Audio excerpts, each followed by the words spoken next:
A gente observou agora no mês de novembro um fluxo um pouco mais tímido, né? Então, a gente já tinha visto uma desaceleração eh, do mês de agosto para o mês de setembro. Em outubro tinha voltado um pouquinho melhor essa captação da indústria.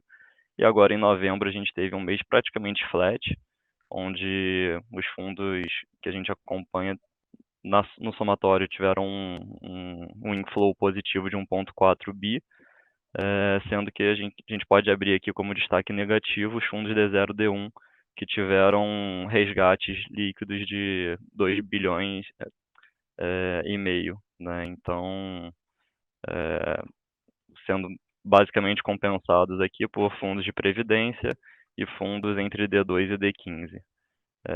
Fundos isentos também tiveram uma captação negativa de cerca de 400 milhões de reais. Quando a gente olha para o mercado primário, né, dos papéis em CDI, a gente viu um mês de 16 bilhões de reais aqui emitidos, então tendo uma desaceleração versus os meses anteriores, mas em linha com o mês de novembro que a gente viu no ano passado. Então, chegando aqui final do ano, né, naturalmente acontece uma desaceleração aqui no mercado primário, e a gente viu que em outubro, né, muitos ativos que vieram no mercado primário estavam em taxas e prazos com uma relação risco-retorno ruim, não tiveram demanda do mercado, né, então muitos ativos sobraram na garantia firme dos bancos, e eu acho que isso também contribuiu para novembro ser um mês mais fraco, né? Então, os bancos tentando entender melhor qual é o risco-retorno que o mercado demanda, né, para trazer uma precificação mais interessante para próximos deals. Então, teve essa desaceleração no mercado primário de novembro. A gente também está vendo um dezembro fraco, e a gente imagina que a partir do ano que vem a gente volte a ter um mercado primário um pouco mais aquecido e, quem sabe, em taxas e prazos mais adequados para o cenário atual. Aqui no ano, né, a gente já tem 283 bi acumulado até novembro, então mais do que o dobro do que a gente via ano passado para a mesma época. Então foi um ano bem forte de mercado primário. Aqui no mercado primário de isentas, foi um mês forte também, 13 bi de emissão.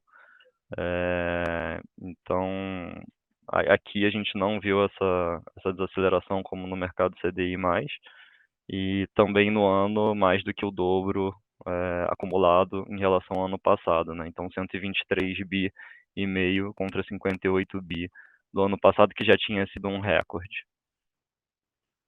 Quando a gente olha como se comportou os spreads dos índices de mercado, né, a gente olha que o IDA-DI é praticamente flat, estável, né, então em 1,43, uma duration de 2,7 anos, e a gente observou aqui o IDA-IPCA infraestrutura com uma abertura de 6 bips de spread.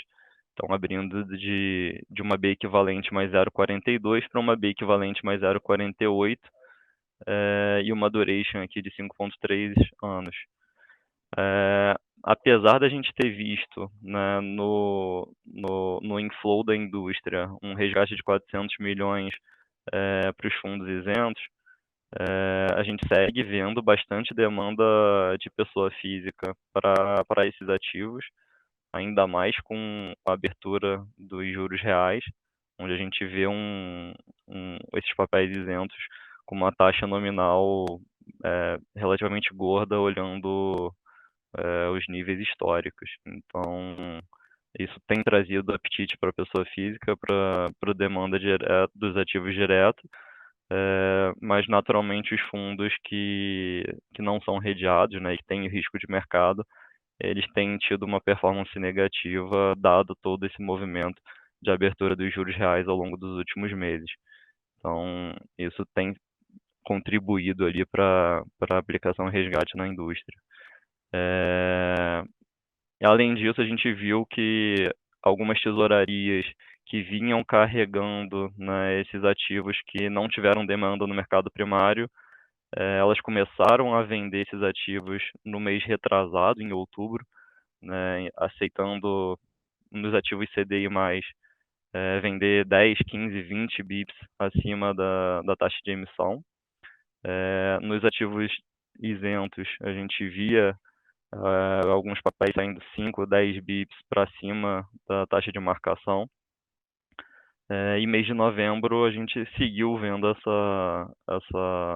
esse comportamento, né? Então tiveram algumas emissões em CDI+, que tinham ocorrido em outubro e outras que aconteceram em próprio novembro, que também não tiveram demanda de mercado. E algumas dessas tesourarias que ficaram com esses ativos no balanço resolveram vender 20 bips para cima da curva de emissão, né? Apesar disso, mesmo com esses 20 bips, a gente não achou interessante tomar esses ativos. Então, só para passar um pouco da sensibilidade do quão errada estavam essas taxas de emissões, na nossa perspectiva, né, e o quão conservador a gente está para selecionar os ativos que a gente tem colocado nos nossos mandatos.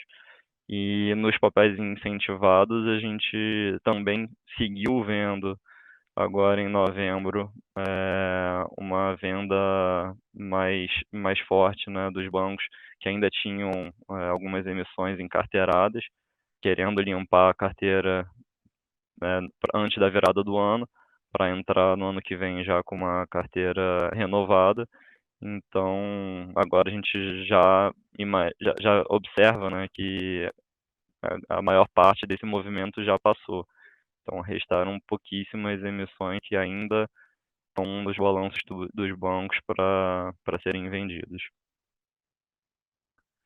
Bom, o Fernando Genta e o Júlio Fernandes já passaram um pouco sobre o cenário macro, né, e como isso se refletiu nas curvas de mercado, mas só trazendo ilustrativamente aqui a curva DI, como o Júlio comentou, abrindo mais de 100 bips na parte intermediária, em alguns vértices, e na parte longa abrindo aí entre 60 e 75 bips. Então, realmente, um mês bem negativo para risco de mercado. Na curva de juros reais, né, como o Júlio comentou, a inflação implícita abriu bem, então a performance das Bs foi menos pior do que a do DI, né? Então, quando a gente pega a curva aqui de inflação implícita, todos os vértices acima de 6% de inflação implícita, e aqui na curva de NTN-Bs, a gente pega aqui já o miolo todo acima de 7%, e a parte longa aí acima de 6,80%. Isso tudo fechamento de novembro. E aí, naturalmente, a gente viu uma performance ruim, né, dos fundos que têm risco de mercado, mas apesar disso, né, os nossos mandatos conseguiram outperformar os benchmarks, né? Então, aqui o XP-inflação rodando menos 0,05% e o XP debêntures incentivadas rodando menos 0,29%. A gente está com menos risco do que o benchmark, então isso ajudou aqui a ter uma performance melhor do que o bench. E nos fundos CDI, a gente viu aqui a grande maioria dos fundos rodando acima do CDI. Então, XP referenciado 0,80, XP Banco 0,81, Corporate Light 0,81, XP Corporate Top basicamente em linha com o CDI. O XP Corporate Plus ele rodou abaixo do CDI porque teve um aumento de provisão de um ativo específico, então acabou rodando 0,73%. E aqui o XP debêntures incentivada e CDI acabou rodando 0,54, um pouco pior no mês, dado que ele já está com um carrego levemente inferior ao CDI e teve esse movimento de abertura de spreads em linha com o índice. Então, ele rodou aqui 0,54% no mês. No ano, ele tem uma performance de 14%. Então, quando a gente olha aqui as performances, ele roda no ano 142% do CDI. E olhando taxa de carregamento para frente, né, a gente observa aqui uma taxa de carregamento perto de 97% do CDI. Quando você faz o gross up disso, vai para perto de 113%. Então, a gente ainda enxerga aqui uma oportunidade boa de investimento no produto.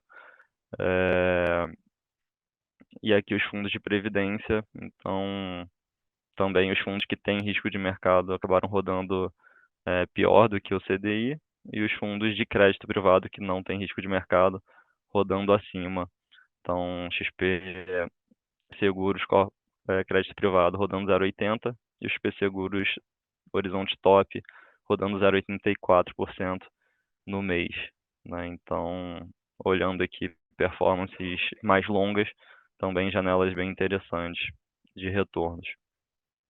E aí, passando um pouco para a carteira, a gente continuou com a mesma estratégia que a gente vem tendo, né? Então, dado todo esse cenário negativo, né, para o macro do Brasil, a gente tem seguido cada vez mais conservadores na tomada de risco.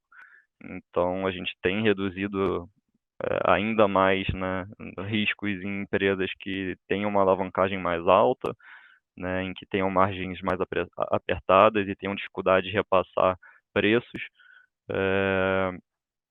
e tem seguido encurtando o duration, né? Então, isso naturalmente, quando você diminui o risco, né, e reduz a duration, você vai ter uma taxa de carregamento menor, mas a gente entende que para esse cenário atual, essa medida mais conservadora, ela é bem vista, né? Então, no momento que a gente observar que os preços, né, estão com um risco-retorno mais adequado, né, e que o cenário macro esteja com uma visibilidade melhor à frente, a gente pode